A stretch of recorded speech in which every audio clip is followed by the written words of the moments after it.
से ही भगवान ने सब कुछ बताया, तो आइए हम जानते हैं कि अर्जुन आगे क्या सोच रहे हैं और भगवान उनको क्या सलाह देते हैं, है ना। अभी तक आपने कुछ श्लोकों का अध्ययन किया है, जिसमें चार श्लोक हो गए प्रभु जी, पांचवा श्लोक है, राइट। ओके। ओम अज्ञानतिमिरन्धस्य ज्ञानञ्जनशलाकया चक्षुरुन्मीलितं येन तस्मै श्रीगुरवे नमः। श्रीचैतन्यमनोभीष्टं स्थापितं येन भूतले स्वयं रूपः कदा मह्यं ददाति स्वपदान्तिकम्। वन्देऽहं श्रीगुरो श्रीयुतपदकमलं श्रीगुरुन् वैष्णवांश्च श्रीरूपं साग्रजातं सहगण रघुनाथान्वितं तं सजीवं साद्वैतं सावधूतं परिजनसहितं कृष्ण चैतन्य देवं श्रीराधा कृष्ण पादान् सहगण ललिता श्री विशाखान्वितांश्च नमो ओम विष्णुपादाय कृष्ण पृष्ठाय भूतले श्रीमते भक्ति वेदांत स्वामिन इति नामिने। नमस्ते सारस्वती देवे गौरवाणी प्रचारिणे निर्विशेष शून्यवादी पाश्चात्य देश तारिणी।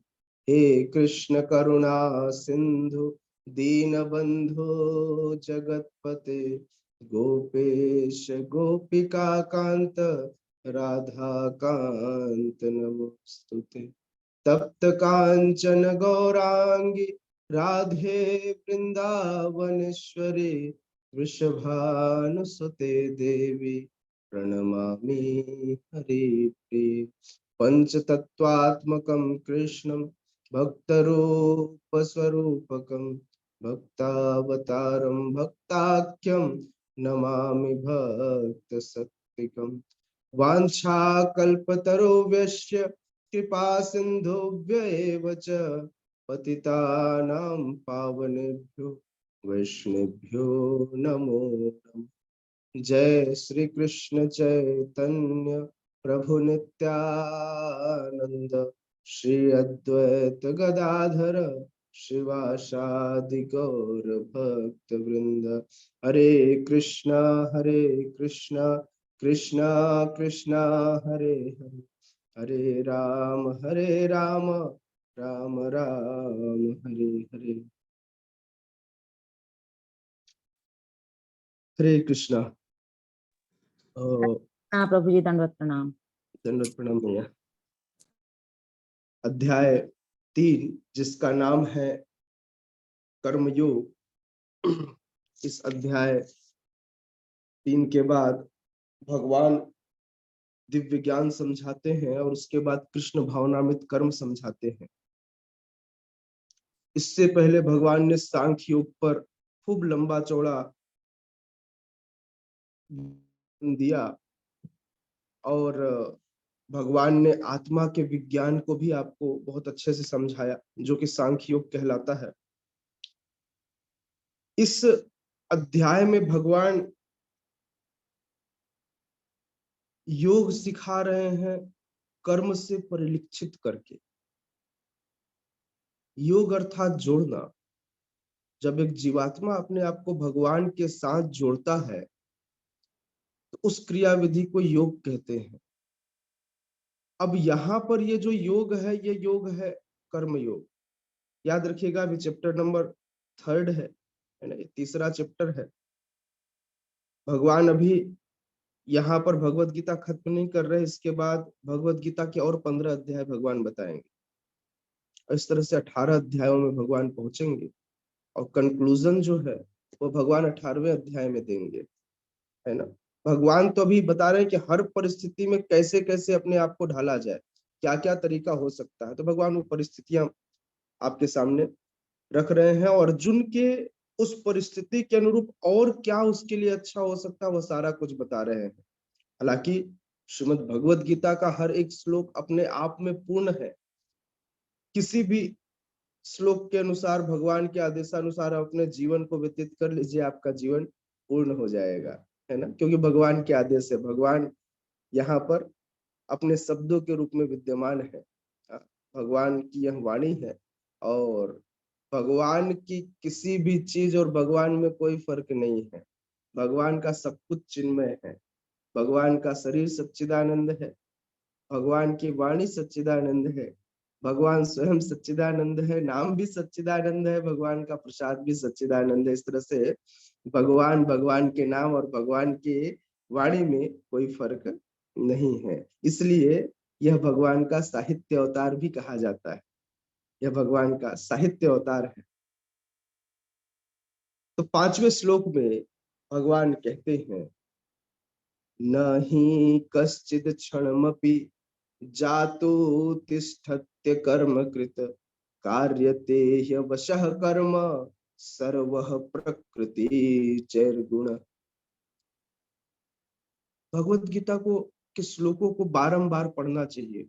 हमें पता है कि हम सब मूर्ख लोग हैं और हमें भगवत गीता समझ में नहीं आएगी। समझ में आना इतना आसान तो नहीं है, तो इसलिए बार बार पढ़ना चाहिए, क्योंकि यह श्रीमद् भगवत गीता यथारूप है। हमें चीजों को खुद से बहुत ज्यादा तोड़ने की आवश्यकता नहीं पड़ती है, क्योंकि श्रीमद् भगवत गीता को हमारे आचार्यों ने पहले ही तोड़ तोड़ के प्रस्तुत किया है। कहते हैं खाने को जितना चबाओ उतना आनंद आता है। और हमारे लिए तो ऐसा है कि खाने को आचार्यों ने खूब चबाया है ना। पूरे शास्त्रों को आचार्यों ने चबाया है और चबा चबा कर हमें दिया है। तो इसका स्वाद तो हम देख सकते हैं कि इसका स्वाद विशेष ही होगा। गन्ना किसी को खाने को बोले, बोले प्रभु जी गन्ना छीलना पड़ेगा, तो क्या बोले, गन्ने का रस निकलवा लो। और गन्ने को सीधे मशीन में डाल के उसका रस निकलवा लो, आराम से पी लेंगे गन्ना रस। फिर तो एक दो गन्ना नहीं, बोले कितना गन्ना पता नहीं कितने आ जाएंगे। तो इसी तरह शास्त्रों को क्या किया है, पूरे शास्त्रों को, भगवान के इस वाणी को भी आचार्यों के द्वारा चबाया गया है। चरमृतम, चबाया गया है और चबाकर हमारे सामने प्रस्तुत किया गया है। ये महाप्रसाद नहीं है, ये महाप्रसाद है। भगवान की वाणी तो है, लेकिन चूंकि आचार्यों ने पहले इसका विस्तृत वर्णन किया, और फिर ये महा भी नहीं है, महाप्रसाद है, क्योंकि आचार्यों की वाणी पर शोध करके श्रील प्रभुपाद ने क्या दिए, तात्पर्य दिए। तो यह जो तात्पर्य है ना, जो श्रील प्रभुपाद लिखते हैं, यह तात्पर्य क्या है, ये महाप्रसाद है। समझ में आ रहा है। तो इस महाप्रसाद की वैल्यू सोची, पहले भगवान ने दिया अपने मुंह का उच्चिष्ट, यह है भगवत गीता। भगवत गीता के उच्चिष्ट को हमारे आचार्यों ने, विश्वनाथ चक्रवर्ती ठाकुर ने, श्रीपाद रूप गोस्वामी ने, सनातन गोस्वामी ने, इस तरह से हरिशुई गोस्वामी ने, तो आप देखेंगे कि उन आचार्यों ने इतनी बार इसको क्या किया, एक के बाद एक के बाद एक चबाया। श्रील प्रभुपाद ने सारे लोग को लिया, देन भक्ति सिद्धांत सरस्वती ठाकुर, भक्ति विनोद ठाकुर, इन सब ने चबाया। अब क्या किए, प्रभुपाद बोले मैं सबका एक अलग अलग अगर टीका दूंगा तो गड़बड़ हो जाएगा, तो प्रभुपाद ने सबको चबाया और मिला करके एक तात्पर्य दिया। यह है श्रील प्रभुपाद का तात्पर्य, और उस तात्पर्य को, श्रील प्रभुपाद का तात्पर्य को हम पढ़ते हैं। मतलब सारे आचार्यों का जो सार है, वह सारे है श्रील प्रभुपाद के तात्पर्य।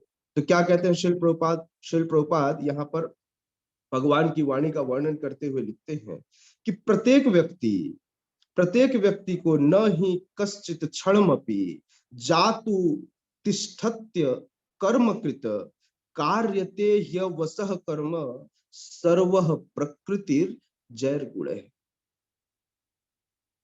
भगवान कह रहे हैं कि प्रत्येक व्यक्ति को प्रकृति के अर्जित गुणों के अनुसार विवश होकर कर्म करना पड़ता है। अतः कोई भी एक क्षण के लिए भी बिना कर्म किए नहीं रह सकता। दैट मीन्स, इसका मतलब ये है कि हर जीवात्मा हर क्षण कार्य करती है। जिसको शरीर मिला हुआ, वह जब इस प्रकृति में आता है, इस भवसागर में आता है, तो कभी भी शांत नहीं बैठता। हमको कुछ नहीं मिलता तो हम हाथ में मोबाइल लेकर के दबाने लगते हैं, बोले देख लेते हैं मैसेज आया कि नहीं व्हाट्सएप पे, मैंने किसी ने स्टेटस अपडेट किया कि नहीं, हमारा कार्यक्रम चल रहा है या नहीं चल रहा है। ऐसा तो नहीं है कि कोई मुझे भूल गया, तो हम अपने ईगो को सेटिस्फाई हर वक्त करते रहते हैं। हमको लगता है अगर मैं नहीं करूंगा तो कौन करेगा।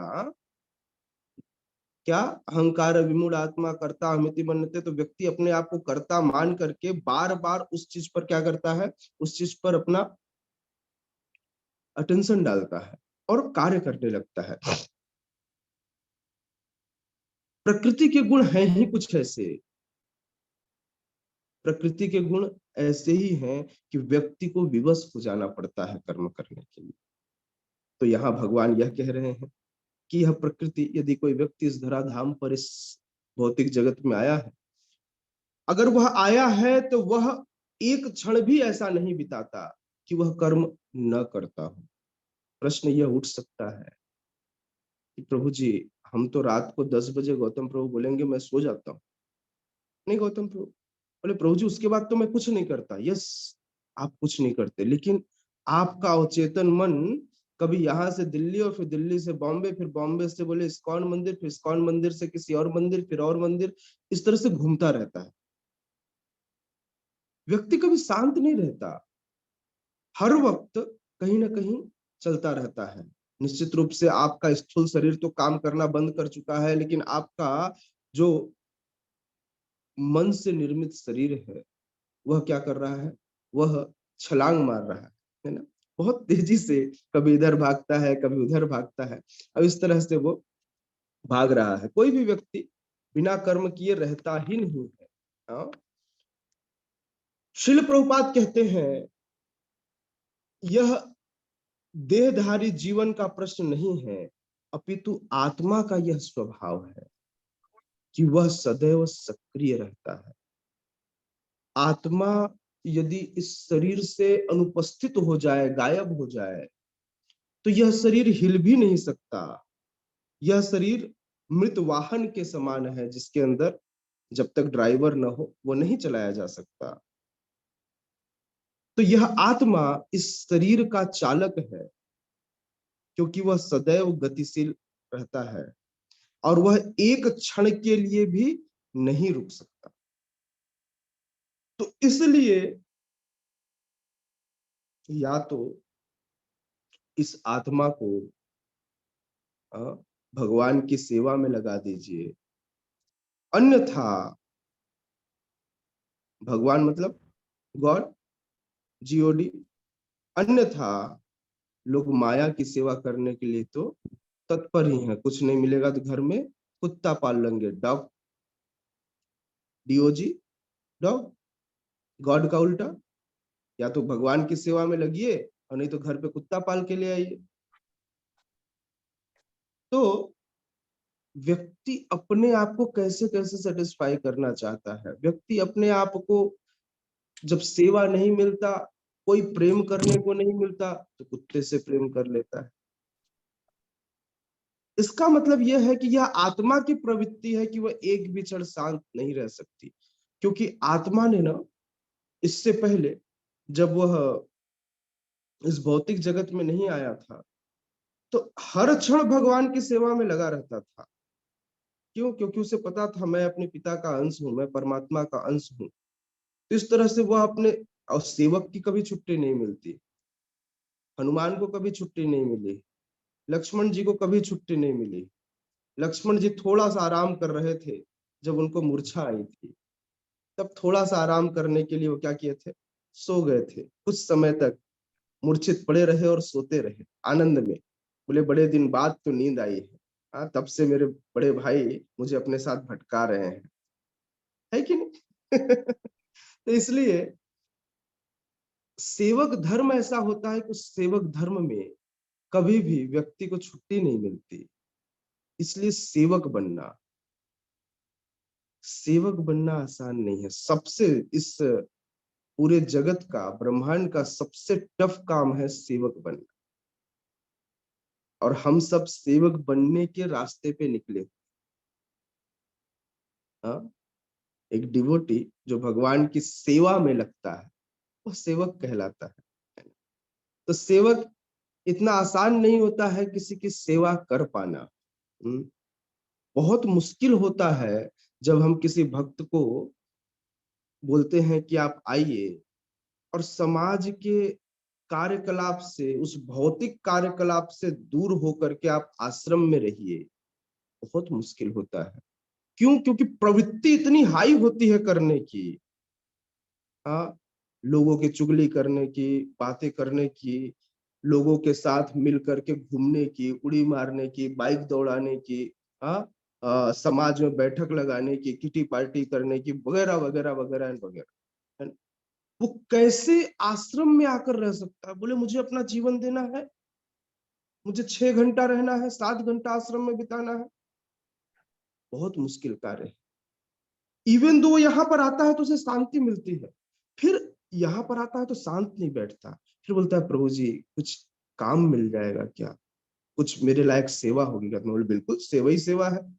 पूरा अस्त व्यस्त पड़ा हुआ है सेंटर, जाइए झाड़ू लगाइए, पोछा लगाइए, भगवान के लिए माला बनाइए, जाके किचन में सेवा कीजिए।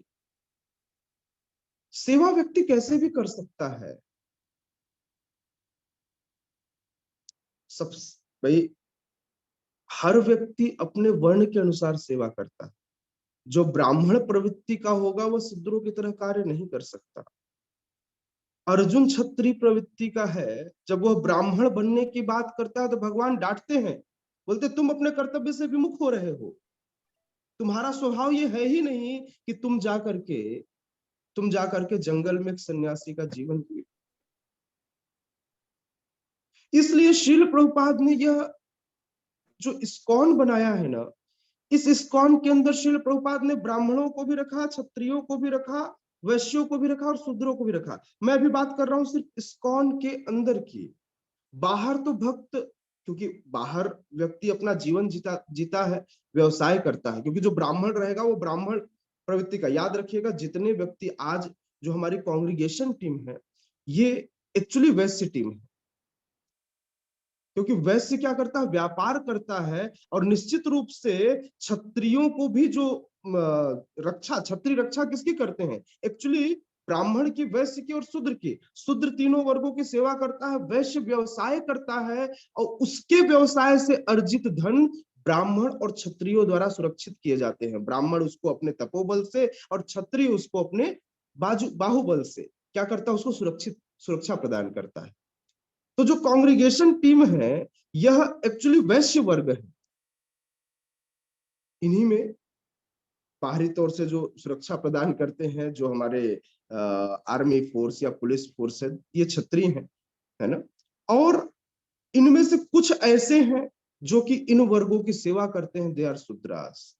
पर आश्रम के अंदर भी, है ना, आश्रम के अंदर भी व्यक्ति क्या होता है? श्रील प्रभुपाद ने बोला आपको क्या आता है? बोले मैं ना बाहर पेंटिंग किया करता था। बोले अच्छा, एक काम करो, कृष्णा बुक पढ़ो, मैंने जो कृष्ण का वर्णन किया है पढ़ो और पेंटिंग बनाओ, ये आपकी सेवा है। श्रील प्रभुपाद ने कर्म दिया। श्रील प्रभुपाद को पता था बाहर जाएगा तो माया में फंस जाएगा, उससे अच्छा है कि यहाँ पर रहकर मेरे निर्देशों के अनुसार कर्म करो। तो इसलिए यह एक विशेष कोटि बनाई गई जहां पर हर एक व्यक्ति अपना जीवन दे सकता है, कार्य कर सकता है।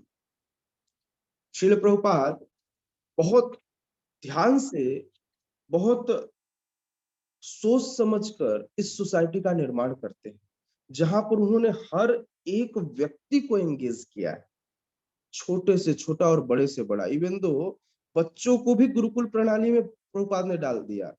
हाँ, बच्चों को भी श्रील प्रभुपाद ने गुरुकुल में डाल करके वैदिक जीवन की शिक्षा दी और बताया आपको रहना कैसे है, आपको जीवन जीना कैसे है। तो यहाँ पर श्रील प्रभुपाद लिखते हैं कि आत्मा को कृष्ण भावनामृत के सत्कर्म में प्रवृत्त रखना चाहिए, अन्यथा वह माया द्वारा शासित कार्यों में प्रवृत्त होता रहेगा। परेशानी क्या है कि आत्मा कभी भी शांत नहीं रहती। आत्मा सदैव चलामान है। आत्मा सदैव कार्य करने के लिए तत्पर रहता है, वह शांत हो ही नहीं सकता।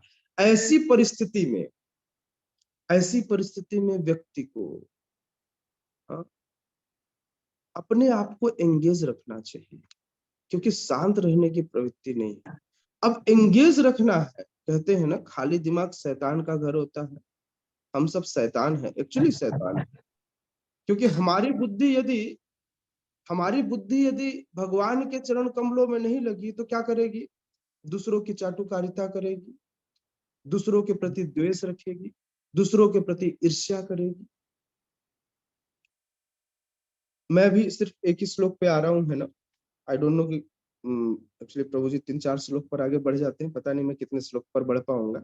प्रभु जी ने मतलब मैंने देखा कि वो हर दिन 3-4 श्लोक लेते हैं, तो मैं इसी श्लोक के भी वर्णन पर हूँ। अगर समय रहा तो आगे बढ़ेंगे, नहीं तो डिस्कशन पे आगे बढ़ेंगे, ठीक है। तो श्रील प्रभुपाद यहाँ लिखते हैं कि यदि व्यक्ति कृष्ण भावनामृत कर्मों में नहीं लगता, भगवान के लिए सेवा नहीं करता, तो वह निश्चित रूप से माया के सेवा में लग जाएगा। मैंने कहा ना, और गॉड की सेवा में नहीं लगेगा तो डॉग की सेवा में लग जाएगा, जस्ट उसका विपरीत, है ना। माया के संसर्ग में आकर के उसके अंदर माया के विविध गुण आत्मा अपने अंदर क्या कर लेता है? सोख लेता है, अवशोषित कर लेता है ना। उसको क्या कर लेता है? एब्जॉर्ब कर लेता है। तो जैसे ही हम जिस परिवेश में जाते हैं उस परिवेश को एक्सेप्ट करते हैं। There is very important thing that is called association. Association हर एक व्यक्ति के लिए बहुत जरूरी है। स्पेसिफिकली टेम्पल जाना, विग्रह के दर्शन करना, वहां पर कुछ समय बिताना, भक्तों के संग में रहना, ऑनलाइन या ऑफलाइन। ये बहुत अच्छी कम्युनिटी है जहां पर आप सब एक साथ मिल करके इतने सारे लोग भगवत गीता पढ़ते हैं। यह भी एसोसिएशन है ना। क्योंकि अब ये इस चीज का वर्णन शास्त्रों में नहीं है, क्योंकि उनको नहीं पता था कि जूम मीटिंग होगी जहां पर भगवत गीता क्लास होगा। सबको तो ऐसा लगता था नैमिषारण्य में जाकर के, हाँ, भगवान शिव के सामने बैठ करके कथा करेंगे, हाँ, या फिर सुखदेव गोस्वामी आएंगे, नहीं तो सुध गोस्वामी आएंगे। अब यहाँ क्या पता था कि व्यास आसन इस तरह से दूरवर्ती क्षेत्रों में लगा होगा और लोग देश के विविध स्थानों में अलग अलग अपना आसन लेकर बैठे होंगे और कथा सुन रहे होंगे। नहीं पता था, लेकिन एसोसिएशन यह भी जरूरी है। बट कहीं ना कहीं, है ना, ये ऑनलाइन एसोसिएशन हम अपना 100% नहीं दे पाते, क्योंकि अभी भी अभी भी 4 दुनी 8 या 11 लोग मुझे लेकर के, हम 11 लोग ऑनलाइन हैं, सिर्फ 11 लोग। बाकी सब ऑफलाइन है, क्योंकि अपना अपना काम कर रहे हैं। नहीं, सब अपने अपने निज कार्यों में लगे हुए हैं। कोई सो के सुन रहा है, कोई माया जगत में मस्त घूम रहा है, कोई अपना बच्चों के लिए टिफिन बना रहा है। नहीं करने से अच्छा है, एटलीस्ट कम से कम कानों में जा रहा है।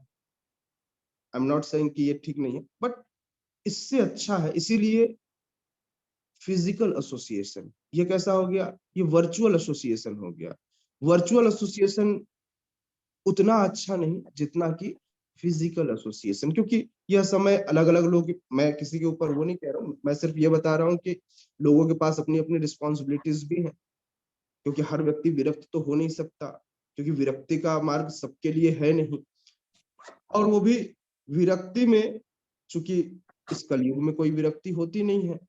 इस कलयुग में हर व्यक्ति कैसा करता है?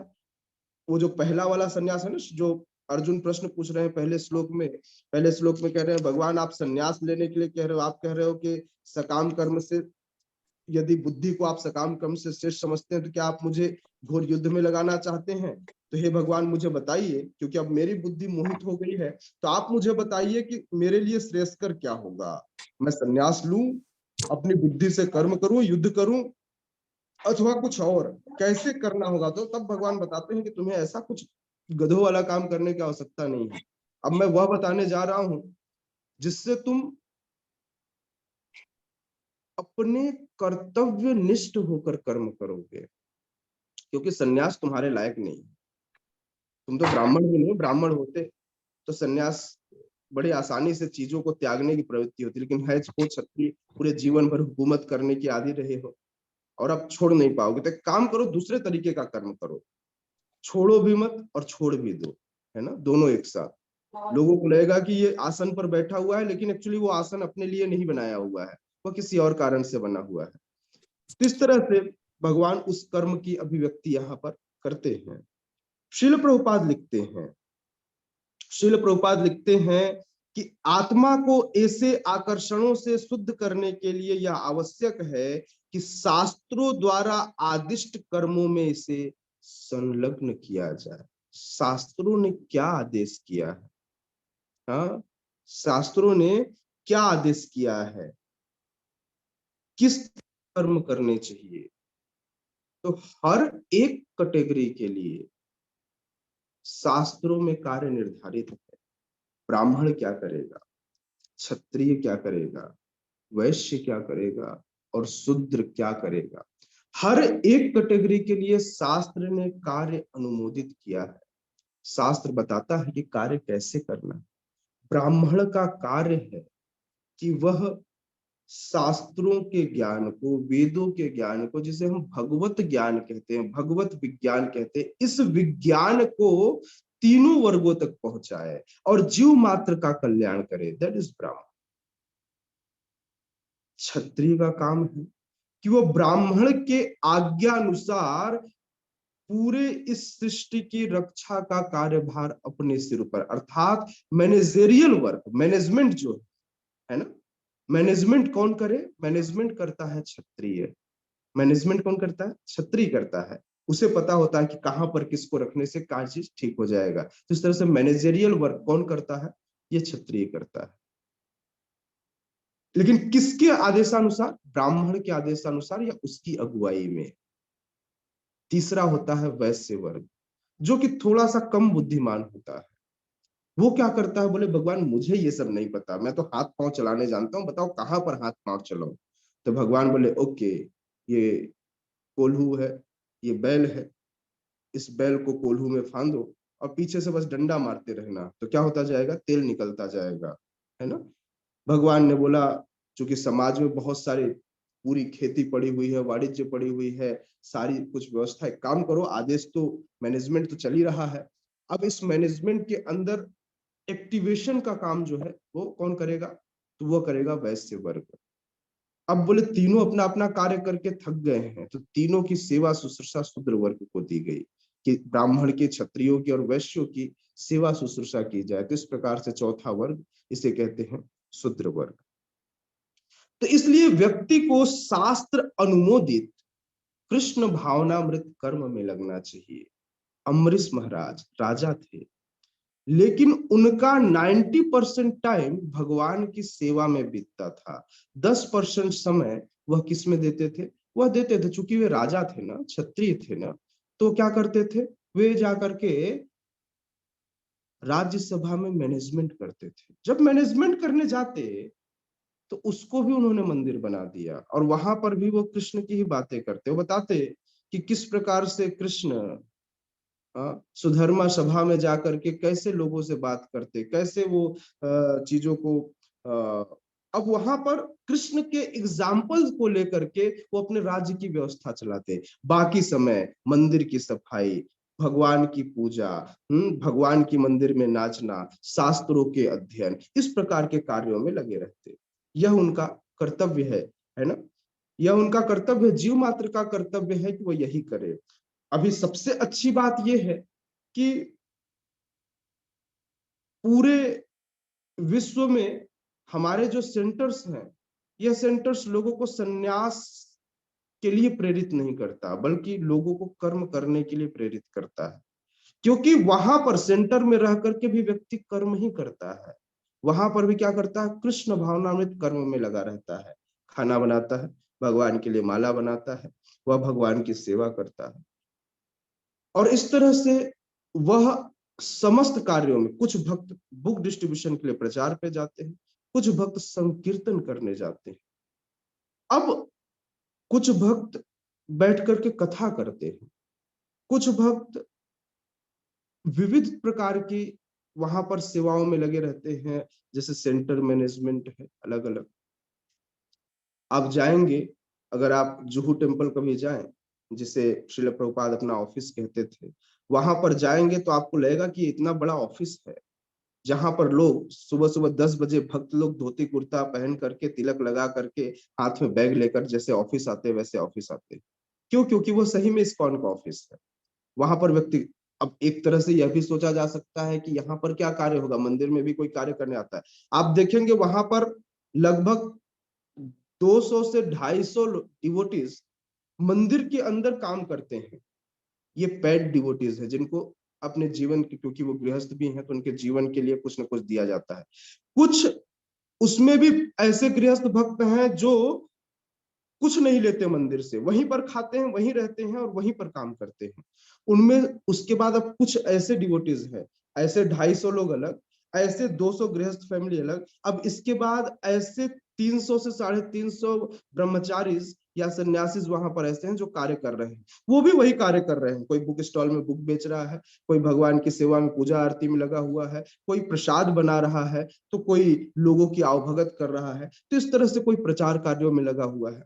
तो श्रील प्रभुपाद का ये बहुत अच्छा एक सिस्टम, एक बहुत अच्छा सराउंडिंग बनाया गया जहां पर व्यक्ति रह करके कार्य कर सकता है। श्रील प्रभुपाद को पता था कि एक समय ऐसा आएगा जहां पर लोगों को बाहरी लोगों के साथ, मतलब एक अपनी सोसाइटी की आवश्यकता होगी, अपने समाज की आवश्यकता होगी, क्योंकि लोगों के पास अभी अपना समाज नहीं है। वह पहले जिस समाज में थे, जिस भौतिक समाज में, वहां पर लोग समझते नहीं है, वहां पर लोग बातें वही करते हैं, वही दिन वही दुनिया, वही उसकी उसका घर, उसका व्यापार, उसकी बहू, उसकी बेटी, उसकी माँ, इस तरह की बातें चलती हैं। लेकिन भक्तों को भी इन सब चीजों को की बात करने की आदत नहीं है, तो भक्त क्या करते हैं, अपना सोसाइटी तैयार करते हैं। श्रील प्रभुपाद ने इसलिए अपनी सोसाइटी दी, बोले ओके, एक विशेष कल्चर डेवलप करते हैं, एक अच्छा समाज बनाते हैं। अब क्या होता है, भक्तों को बर्थडे करना होता है तो क्या करते हैं, भक्तों को फोन करते हैं, प्रभु जी आ जाएंगे क्या, आज बेटी का बर्थडे था, ओके प्रभु जी क्या बनाना है। तो इस तरह से लोग क्या करते हैं, इस कम्युनिटी के अंदर,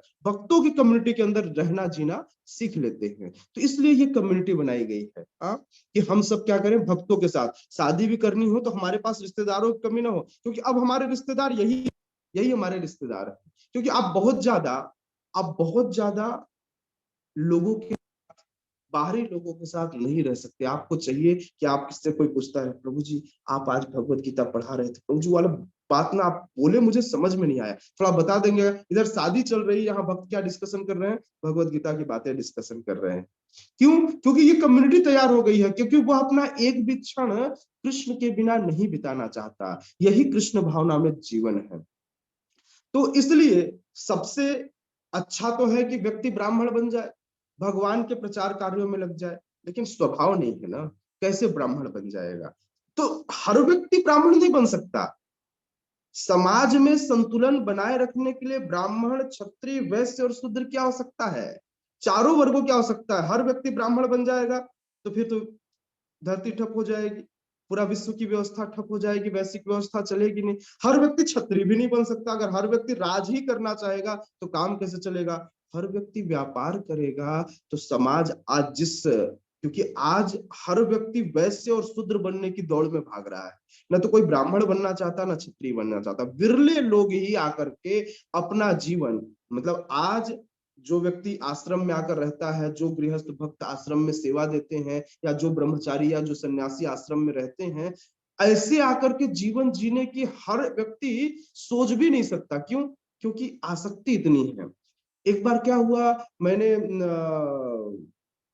सुना कि जब भक्ति विकास महाराज ने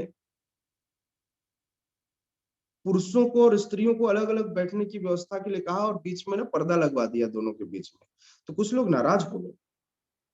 बोले हम इसीलिए तो आते थे, कम से कम साथ में बैठ के कभी पत्नी के साथ घर में समय नहीं बिताया, कम से कम वहां चल के समय बिताएंगे, वहां भी पर्दा लगवा दिया।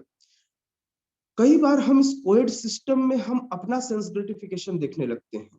हम आते तो कथा सुनने, लेकिन कथा न सुन करके हाईलाइट कहाँ पर रहता है, मेरे साथ जो मेरी फ्रेंड आई है, मेरी पत्नी आई है, या फिर नहीं आई है तो बना लेंगे। समझ में आ रहा है? तो हम, या फिर वाइस वर्सा, माताओं के लिए भी ऐसा है। और बोले सेपरेट सेपरेट क्लास होगा तो बोले आनंद नहीं आता प्रभु जी। वो प्रभु जी थे तो बड़ा अच्छा लगता था, वो बीच बीच में बोलते थे तो उनको देख के बड़ा अच्छा प्रतीत होता था। अरे क्या बोलते थे प्रभु जी, नहीं?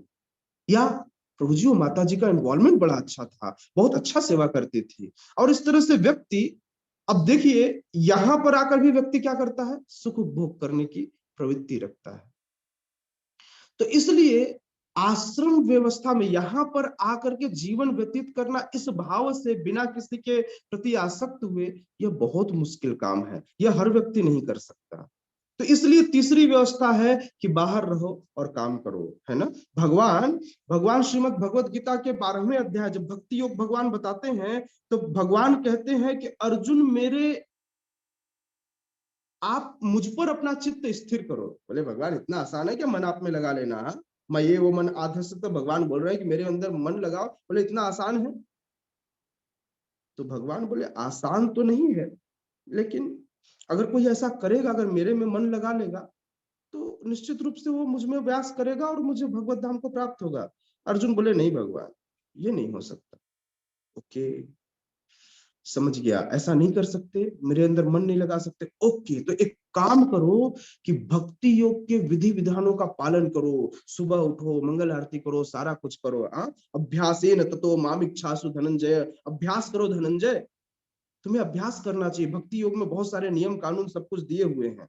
ओके, समझ गए। मतलब भगवान के प्रति यदि आसक्ति बढ़ानी है, अगर मेरा मन नहीं लग रहा है, तो मुझे नियम से आगे बढ़ना पड़ेगा। ओके, भगवान बोले अगर ऐसा कर सकते हो तो ये श्रेष्ठ विधि होगी, और ये श्रेष्ठ विधि होगी, और इसी श्रेष्ठ विधि से तुम्हें क्या करना होगा, कर्म करना होगा। तो भगवान से बोले अर्जुन कि भगवान इतना नियम कौन पालन करेगा, इतना नियम पालन करने के लिए मैं थोड़ी बना हूं, इतना नियम पालन करूंगा तो मैं ही ब्राह्मण बन जाता, मैं ही सब कुछ कर लेता। तो भगवान बोले एक काम करो, अच्छा ये भी नहीं होगा तुमसे? तो भगवान बोलते हैं कि हे अर्जुन, मदर्थ मदर्थमपि कर्माणि, अर्जुन मेरे, मुझ पर अर्पित करके कर्म करो। तो ये जो तीसरी कैटेगरी है ना, ये अभी की व्यवस्था है।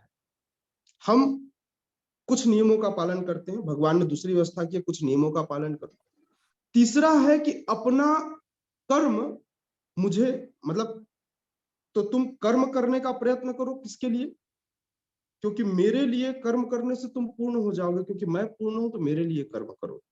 बोले कैसा कर्म भगवान? बोले मेरे लिए, मेरे मंदिर में आके झाड़ू लगाओ, तुमको काम ही करना है ना, तुम बहुत ज्यादा नियम नहीं कर सकते, मेरे मंदिर में आके झाड़ू लगाओ, मेरी पूजा करना। क्या? मेरी पूजा करना। भगवान समझ में नहीं आ रहा, भगवान बोल रहे ये भी नहीं होगा भगवान, मैं तो बाहर काम करने का आसक्त हूँ, मुझे कपड़ा बेचने में ही अच्छा लगता है भगवान, मैं तो लेबर वाला काम ही कर सकता हूँ, मुझे रिक्शा चलाना ही अच्छा लगता है, मुझे अच्छा लगता है जब लोगों के बीच में जाता हूँ। मैं इस तरह से आपको ऐसा थोड़ी कि मंदिर में बंद करके या आपके यहाँ मैं काम करूंगा, मैं ऐसा भी नहीं कर सकता, मैं ये भी नहीं करूंगा। ओ, भगवान बोले अच्छा ऐसा नहीं कर सकते? तो भगवान कहते हैं अथेत दत्त सक्तोऽसि कर्तुम मद्योगमाश्रित सर्व कर्म फल त्यागम तत्कुरु यतात्मवान। भगवान बोले ओके अर्जुन, तुम ऐसा नहीं कर सकते, अगर तुम मेरे भावनामृत में रहकर कर्म नहीं कर सकते, असमर्थ हो, तो अब एक काम करो कि तुम जो चाहिए वो करो। तुमको लगता है कि परिवार पालने के लिए तुमको रिक्शा चलाना है, तुमको ड्राइवर बनना है, तुमको कुछ और करना है, तुम ये भी करो, लेकिन याद रखना कर्म का फल तुम नहीं ले सकते। कर्म का फल कौन लेगा? कर्म के समस्त फलों का त्याग कर देना, वो मुझे दे देना। यह भगवान भक्ति योग में 12वें चैप्टर में 8वें 9वें 10वें 11वें 12वें श्लोक में बताते हैं, जहां भगवान बताते हैं कि अर्जुन इस तरह से तुम क्या कर सकते हो, कर्म कर सकते हो। फिर तो अर्जुन बोले भगवान ये भी आसान होगा क्या, ऐसा भी कर पाएंगे क्या? तो भगवान कहते हैं कर तो सब कुछ सकते हो, तुम्हें, यदि तुम ऐसा अभ्यास नहीं कर सकते तो ज्ञान के अनुशीलन में लग जाओ, भक्तों के आदेशानुसार जीवन जीना शुरू करो। क्योंकि इस तरह से भगवान पूरा अभिप्राय बताते हैं कि ज्ञान से श्रेष्ठ ध्यान, और ध्यान से श्रेष्ठ है कर्म फलों का परित्याग। यह आसान होगा, है ना। कलयुग में हम सब प्रवृत्ति अनुरूप कार्य तो कर सकते हैं, लेकिन एक जगह बैठ नहीं सकते। लेकिन जो बैठ जाए, मतलब उस व्यक्ति का क्या कहना, बड़ा आसान नहीं है। हम जब प्रचार करते हैं, भक्तों को लेके आते हैं, तो एक बार भक्ति सिद्धांत साई ठाकुर ने अनाउंसमेंट किया, पेपर में ऐड दिया, बोले कोई व्यक्ति यदि आश्रम में आकर रहे और दिन भर बैठकर भगवान का नाम ले, क्या करे, हरि नाम संकीर्तन करे, भगवान का नाम ले, तो मैं उसे तीनों टाइम बासमती राइस विथ घी, क्या, बासमती राइस विथ घी, पनीर, और वह सारे, म्यूट कर दीजिए प्रभु जी। कौन बर्तन धो रहा है? मेरे लिए भी खाना बना लीजिएगा।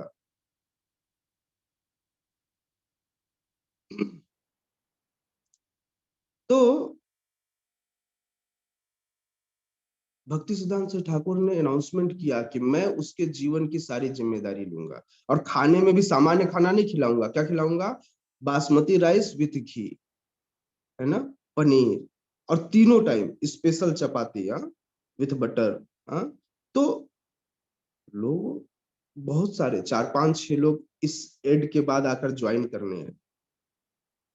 जब ज्वाइन करने आए 4-5-6 लोगों ने, मतलब लगा था प्रभुपाद को, मतलब भक्ति सिद्धांत ठाकुर को, कि सब वो लोग 100-150 लोग मेरे इस मूवमेंट को ज्वाइन करने आएंगे, आके भक्ति करेंगे, क्योंकि मैंने सारी जिम्मेदारियां तो ले ली है। आए 5-6 लोग, एक 2 घंटा रुका, एक 6 घंटा रुका, एक सुबह से शाम तक रुका, एक तो रातों रात भाग गया। एक व्यक्ति रुका तो उसकी पत्नी आई, वह प्रभुपाद के सामने गिड़गिड़ाने लगी। एक तरफ प्रभुपाद, मतलब भक्ति सिद्धांत ठाकुर खड़े थे, उनको भी प्रभुपाद कहते हैं। दूसरे साइड से उसकी पत्नी, एक तरह से पत्नी खींच रही है, एक साइड से माया खींच रही है, एक साइड से कृष्ण का भक्त खींच रहा है। अंततः वो व्यक्ति भी उस दिन तो नहीं गया, लेकिन बाद में वो भी छोड़ के चला गया। तो हमें समझ में आता है कि इतना आसान नहीं है कि कोई व्यक्ति बाहर के अपने झिकझिक कार्यों को छोड़कर, क्योंकि उसमें तो आनंद लेता है ना, वहां भी वो रस बटोरता है। हाँ, वहां भी क्या करता है? रस बटोरता है, उसको उस काम में भी आनंद आता है। तो इसलिए ऐसे भक्त जो आश्रम व्यवस्था में आकर रहते हैं, उन भक्तों के सिर्फ इस बात को ही समझ लेना चाहिए कि क्या वह भक्त इतना सब कुछ छोड़कर आया इसीलिए वह श्रेष्ठ नहीं है? वह श्रेष्ठ है क्योंकि यह आसान नहीं है। चाहे वो गृहस्थ हो, चाहे वो ब्रह्मचारी हो, मैं केवल ऐसा नहीं कर रहा हूं, क्योंकि हमारे मंदिर में लगभग ब्रह्मचारी 2 ही 3 हैं। अभी रायपुर मंदिर में, वहां पर गृहस्थ, या फिर आप पूरे इस्कॉन में देखेंगे, लगभग मैक्सिमम मंदिरों में जो सारी सेवाओं को संभालते हैं वो गृहस्थ भक्त ही होते हैं। ब्रह्मचारी तो गिने चुने होते हैं, बहुत गिने चुने। मतलब अभी भी 90% इस्कॉन में 95% क्या है? गृहस्थ है। 5% ही ब्रह्मचारी होंगे, मेरे को लगता है इतने भी नहीं है। तो मैं कल ही आंकड़े देख रहा था, तो अबाउट 2 to 3% ही ब्रह्मचारी हैं। 97% क्या है? गृहस्थ ही हैं, जो सारी व्यवस्थाओं को चलाते हैं। लेकिन उन ऐसे गृहस्थ भक्तों के, आज मायापुर में जाएंगे तो मायापुर में पूरी कम्युनिटी है, गृहस्थ कम्युनिटी, जहां पर पूरे आप देखेंगे अंदर, है ना, अबाउट 700 गृहस्थ डिवोटीज, जो इंडियन है भी नहीं, सारे के सारे फॉरेन से आए हुए हैं। अब इंडियन सिटीजनशिप है उनके पास, लेकिन वो इंडियन नहीं है ना, और वो पूरी व्यवस्थाएं संभालते हैं। उन्होंने अपना पूरा जीवन ही दे दिया, अब वो कुछ नहीं कर रहे हैं, वो केवल आश्रम व्यवस्था के हिसाब से जीवन जी रहे हैं।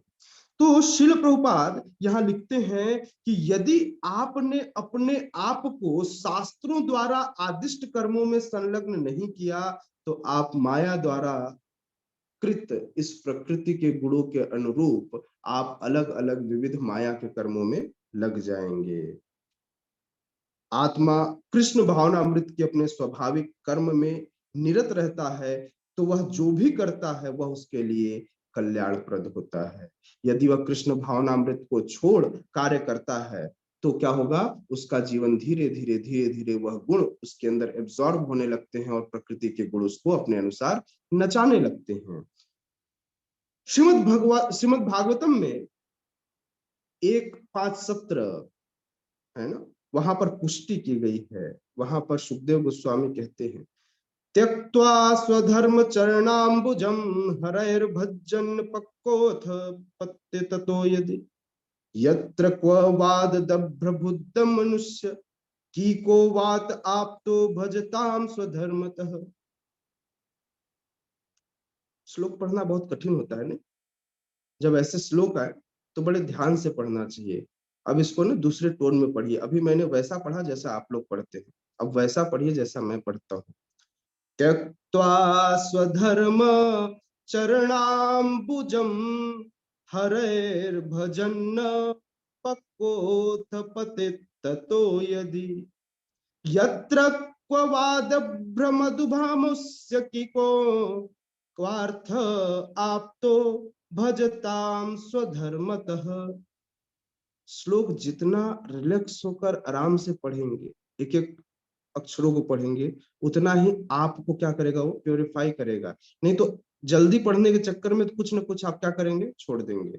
तो जब ये 4 लाइन का श्लोक है, 2 लाइन का श्लोक पढ़ने का तरीका अलग है और 4 लाइन पढ़ने का श्लोक का तरीका अलग है। मैंने बार बार आप लोग को बताया है, आप लोग को पढ़ना चाहिए, है ना। 2 लाइन के लिए, 2 लाइन के लिए टोन याद रखिए।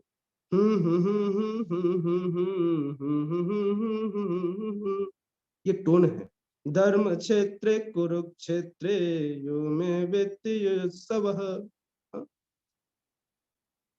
जैसे इससे ऊपर वाला जो 5वां श्लोक जो आप अभी चल रहा है, इस 5वें श्लोक को कैसे पढ़ेंगे। न ही कश्चित क्षणमपि जातो तिष्ठत्य कर्म कृत कार्यते यवसः कर्म सर्व प्रकृति जैर्गुणे। पढ़ने, अब एक्चुअली जब तक आप लय नहीं पकड़ेंगे ना, वो प्रॉपर प्रोनाउंसिएशन होगा नहीं, क्योंकि आपको समझ में नहीं आएगा रुकना कहाँ है। लय में ही आपको समझ में आता है कहाँ से टूटेगा यह श्लोक, है ना। तो सुखदेव गोस्वामी श्रीमद् भागवतम में कहते हैं, यदि कोई कृष्ण भावनामृत अंगीकार कर लेता है, त्यक्तम स्वधर्म चरणाम्बुजम हरैर भज्जन पक्को अथ पतेत ततो यदि। यदि कोई इस कृष्ण भावनामृत को स्वीकार कर लेता है तो भले ही वह शास्त्रोनुमोदित कर्मों को न करे। शास्त्र में अनुमोदित कर्म न करे। शास्त्रों में अनुमोदित कर्म ऐसा नहीं कि आप बाहर गधे की तरह भाग के कर्म करो, लेकिन मैंने स्वीकार कर लिया कृष्ण भावनामृत को, मैं डिवोटी हूं, मैं 16 माला करता हूँ, बाहर कर्म करता हूँ, तो फिर वही 12वें अध्याय में जो भगवान कह रहे हैं वही बात करेंगे। हो सकता है कि वह कृष्ण भावनामृत शास्त्र अनुमोदित कर्म को न करे अथवा ठीक से भक्ति न करे और चाहे वह पतित भी हो जाए, तो इससे उसको कोई हानि या बुराई नहीं होगी। किंतु यदि शास्त्र अनुमोदित कार्य तो वह करता है और भगवान की भक्ति नहीं करता, भगवान का नाम नहीं लेता, तो ऐसे शास्त्र के अनुमोदित कार्य करने का भी कोई मतलब नहीं है। अर्थात खूब सारे लोगों को दान दे, खूब ज्ञान बांटे, हाँ, बस खुद भक्ति नहीं करूंगा, खुद भगवान का नाम नहीं लूंगा, भगवान की भक्ति में कोई रुचि नहीं है, तो इसका कोई मतलब नहीं है। मतलब क्यों कब है, जब वह भगवान की सेवा के लिए तत्परता दिखाए, अर्थात भगवान की भक्ति करे। तो इसलिए कोई फर्क नहीं पड़ता कर्म कैसा। इसलिए श्रील प्रभुपाद ने यहाँ पर एग्जाम्पल दिया है, कर्म हमको केवल किसके लिए करना है, कृष्ण के लिए कर्म करना है। कृष्ण के लिए कर्म करेंगे तो डजेंट मैटर कि आप कर क्या रहे हैं, कृष्ण उसे स्वीकार करते हैं। शास्त्र अनुमोदित कार्य न भी हो, थोड़ा मोड़ा गलती भी हो जाए, कुछ हाँ, कई बार आप आलसी भी हो जाएं, थोड़ा मोड़ा आप पतित कुछ पाप कर्म भी कर ले, लेकिन आपको पता था कि नहीं मुझे कृष्ण की सेवा करनी है, मैं कृष्ण के लिए बना हूं, कृष्ण के लिए ही कार्य करूंगा थोड़ा, तो फिर भगवान उसको स्वीकार करके उसको धीरे धीरे शुद्ध कर देते हैं। मैं ये नहीं कह रहा हूँ कि गलती नहीं मानते, भगवान गलती उसकी मानते हैं, लेकिन उसको शुद्ध करने का भगवान पूरा अवसर देते हैं। क्यों? क्योंकि वो उनका सेवक है ना। अगर मेरे यहाँ का बच्चा अगर गलत भी करता, हम जब किसी को भक्त बनाने का प्रयास करते हैं तो कुछ लोगों के अंदर बहुत सारी बुराइयां होती हैं, कुछ लोग सिगरेट पीते होते हैं, कुछ लोग दारू पीते होते हैं, कुछ करते हैं, लेकिन जब यहाँ पर आते हैं तो हम उनको कहते हैं आपको एक साथ सब कुछ छोड़ने की आवश्यकता नहीं है, धीरे धीरे धीरे धीरे प्रयास कीजिए, चीजें जब छूटेंगी तो आपके लिए आसान हो जाएगा। तो इस प्रकार से इसी सेकेंड चैप्टर में आपने पढ़ा, सेकेंड चैप्टर में भगवान कहते हैं नेहाभिक्रमनाशो अस्ति प्रत्यवायो न विद्यते स्वल्पमप्यस्य धर्मस्य महतो त्रायतो महतो भयात्। भगवान क्या कहते हैं, भगवान कहते हैं हे अर्जुन, ये जो भक्ति में जीवन है, इस भक्ति में जीवन में, इस भक्ति योग में, इस प्रयास में न तो कोई हानि है और न ही कोई हरासमेंट है, ह्रास है, अपितु स्नेहाभिक्रम नासो अस्ति प्रत्यवायो न विद्यते स्वल्पमप्यस्य, कोई थोड़ी सी भी, स्वल्पमप्यस्य धर्मस्य, अल्प नहीं, क्या करे, स्व अल्प, अल्प में भी थोड़ा अल्प, स्व अल्प, जब स्व लग जाता है मतलब थोड़ा, मतलब अल्प नहीं, बहुत कम, कोई बहुत थोड़ा सा भी भक्ति करता है, स्वल्पमप्यस्य धर्मस्य त्रायते महतो भयात्, तो बड़े से बड़े भय से उसकी, बड़े से बड़े पाप से उसकी, बड़े से बड़े उसका जो रिएक्शन, एक्शन का रिएक्शन आने वाला है, उससे उसकी क्या हो जाती है, रक्षा हो जाती है। तो हमें सिर्फ भक्ति करने का प्रयास करना है, चाहे हम एक कदम बढ़ाएं, चिंता मत कीजिए, भगवान हजारों कदम बढ़ाने के लिए तैयार है, आप सिर्फ प्रयास तो कीजिए। नेहाभिक्रम, नेह बिल्कुल थोड़ा सा, क्या, नेहाभिक्रम नासो अस्ति, इस योग में, मतलब इस योग में कोई थोड़ी भी प्रगति करे, नेहाभिक्रम थोड़ा सा भी प्रगति करे, तो क्या हो जाता है, कोई हानि नहीं होती, कहीं पर भी उसको कोई दिक्कत नहीं होती। श्रील प्रभुपाद यहाँ लिखते हैं, अतः कृष्ण भावनामृत के इस स्तर तक पहुंचने के लिए शुद्धिकरण की प्रक्रिया आवश्यक है ना। कृष्ण भावनामृत के इस चेतो दर्पण मार्जनम करना पड़ेगा, कृष्ण भावनामृत के इस स्तर तक पहुंचने के लिए शुद्धिकरण की प्रक्रिया आवश्यक है। अतएव संन्यास या कोई भी शुद्धिकारी पद्धति कृष्ण भावनामृत के चरम लक्ष्य तक पहुंचाने में सहायता देने के लिए है, क्योंकि उसके बिना सब कुछ व्यर्थ है। तो आपके या जितनी हमारे ये प्रोग्राम चल रहे हैं, ये सारे प्रोग्राम इसलिए चल रहे हैं ताकि ताकि हम क्या कर सके, हम किसी तरह से भक्ति कर सके, किसी तरह से भगवान का नाम ले सके। तो ये, या फिर कोई व्यक्ति वानप्रस्थ जीवन अपनाता है, संन्यास जीवन अपनाता है, ये सारे आश्रम, सारे वर्ण केवल इसका एक उद्देश्य है, वर्णाश्रम व्यवस्था का उद्देश्य है भगवान के चरण कमलों में किस प्रकार से आश्रय लिया जाए, इसलिए वर्णाश्रम व्यवस्था है। समझ में आ रहा है। अगर वृद्ध होने के बाद भी, एक तो वैसे ही आंख नाक कान मजबूत हो जाता है, सॉरी कमजोर हो जाता है, मजबूत नहीं रह पाता, अब ऐसे वृद्धावस्था में भी व्यक्ति घर बार के बारे में सोचता रहेगा, तो भक्ति क्या करेगा, बुद्धि भी कम बची है क्योंकि बूढ़ा हो गया, शरीर काम नहीं कर रहा है, तो उस समय सारी रिस्पॉन्सिबिलिटी को छोड़ के जितनी शक्ति बचती है उस शक्ति को भगवान की सेवा में लगाना, इसलिए उस समय संन्यास ले लेना चाहिए। तो इसलिए हर एक स्टेज को ब्रह्मचर्य, गृहस्थ, वानप्रस्थ और संन्यास के लिए आयु सीमा, समय सीमा निर्धारित की गई है ना, उसके अनुसार ही जीवन जीना चाहिए। तो सारा कुछ, क्योंकि यदि कोई व्यक्ति सारे धर्म पालन करता है, ब्रह्मचारी रहा, गृहस्थ हुआ, फिर वानप्रस्थी हुआ, संन्यास, बस भगवान का नाम नहीं लिया, भगवान की भक्ति नहीं किया, तो उसके इस वर्णाश्रम व्यवस्था की कोई जरूरत नहीं है, उसका कोई लाभ नहीं है। तो इसलिए यदि व्यक्ति को ऐसा करना है तो उसे क्या करना चाहिए, उसे भक्ति की शुरुआत करनी चाहिए, किसी भी आश्रम में हो, किसी भी वर्ण में हो, कहीं भी हो, उसे भक्ति करना चाहिए, इस प्रकार से वो भक्ति में लग सकता है ना। भगवान कहते हैं, जैसे यह भगवत गीता आज हम पढ़ रहे हैं, यह भगवत गीता हम क्यों पढ़ रहे हैं, यह भगवत गीता इसलिए पढ़ रहे हैं ताकि हम भक्ति की शुरुआत कर सके। भगवत गीता पढ़ने से आपको पुण्य प्राप्त हो जाएगा, लेकिन यदि भगवत गीता पढ़ करके भी आपके अंदर के श्रद्धा के बीज अंकुरित नहीं हुए, आप भक्ति में आगे नहीं बढ़े, तो आपके जीवन का कोई मतलब नहीं।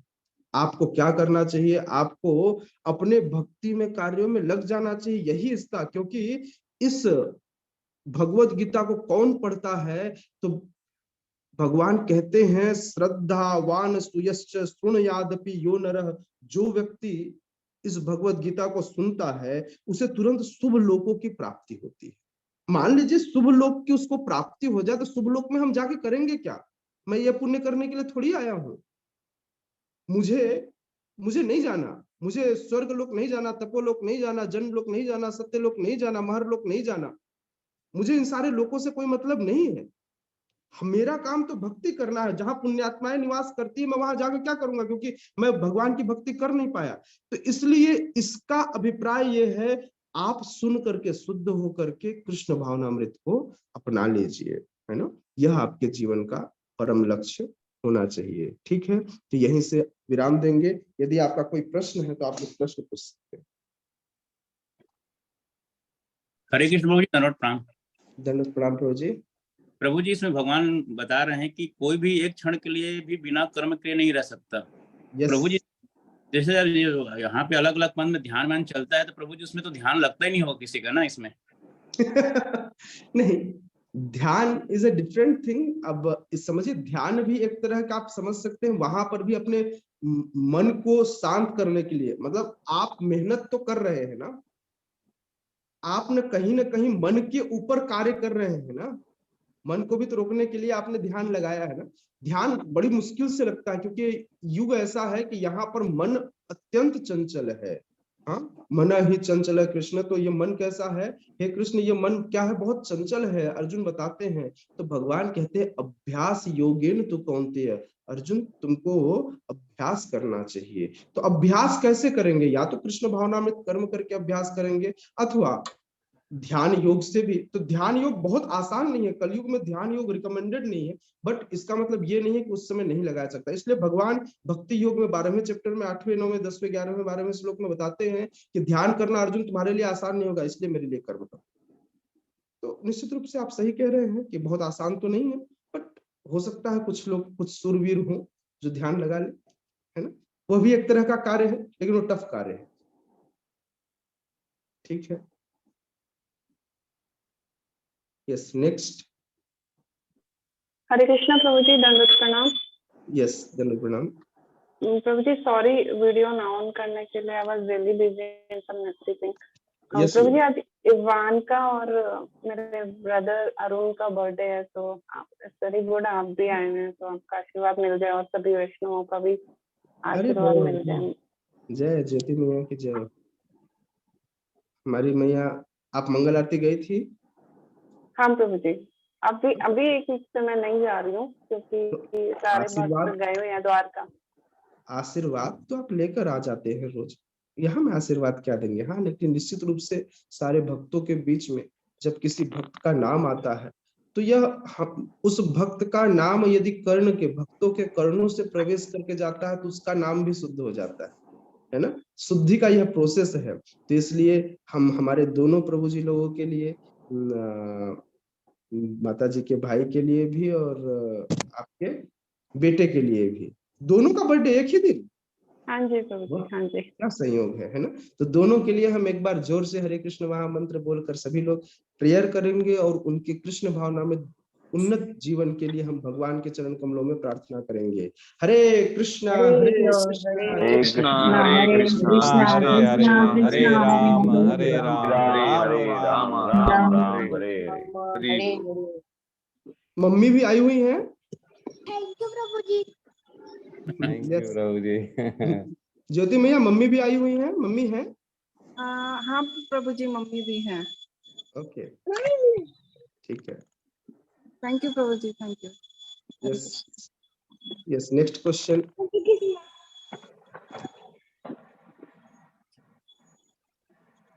नहीं है? Okay, thank you so much. Hare Krishna.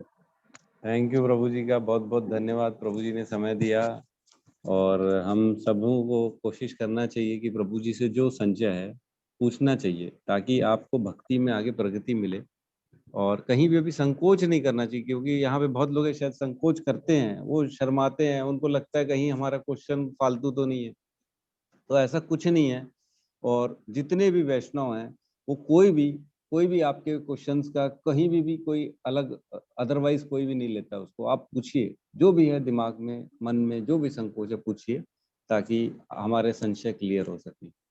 और प्रभु जी का बहुत बहुत धन्यवाद, प्रभु जी ने समय दिया।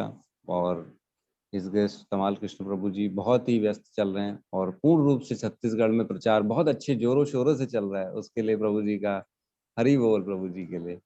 तो थैंक यू सो मच प्रभु। ये सब निश्चित रूप से आप सब, तो प्रचार मैं नहीं करता, प्रचार चैतन्य महाप्रभु करते हैं। और छत्तीसगढ़ में रायपुर का कमांड, इतने सारे भक्त रायपुर के यहाँ दिख रहे हैं, इन सब ने मिलकर संभाला हुआ है।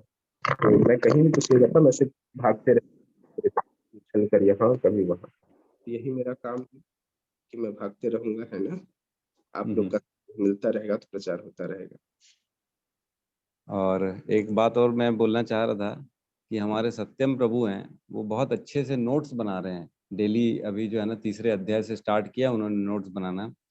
तो मैं चाहूंगा कि अगर कोई प्रभु या कोई माता जी नोट्स नहीं बना पा रहे तो कम से कम उनके नोट्स को आप प्रिंट आउट करके अपने पास अपने बैग में रख लो, क्योंकि जो है ना ये पूर्ण रूप से पूरा सार है इसका भगवत गीता का, जो हम पढ़ रहे हैं, जो भी समझ में आता है हमारी लैंग्वेज में। तो आप अगर इसको रखेंगे तो कभी भी आगे चल के 2-4-6 महीने बाद उसको जस्ट देखेंगे तो आपको सारी चीजें रिमाइंड हो जाएंगी। तो आप बनाए तो ज्यादा अच्छा है, नहीं बनाए तो कम से कम उनका प्रिंट आउट करके रख लीजिए अपने पास। तो बस यही कहना था मेरा। और तो आप सब अब क्लास को आज विराम देते हैं और सब मिलके एक बार हरे कृष्ण महामंत्र का जाप कर लेते हैं, ठीक है? हरे कृष्णा हरे कृष्णा कृष्णा हरे हरे, हरे राम राम राम हरे हरे। सभी भक्त वृंद की जय, श्री भगवान की जय। प्रेमानंदे। हरि हरि बोल। हरि बोल।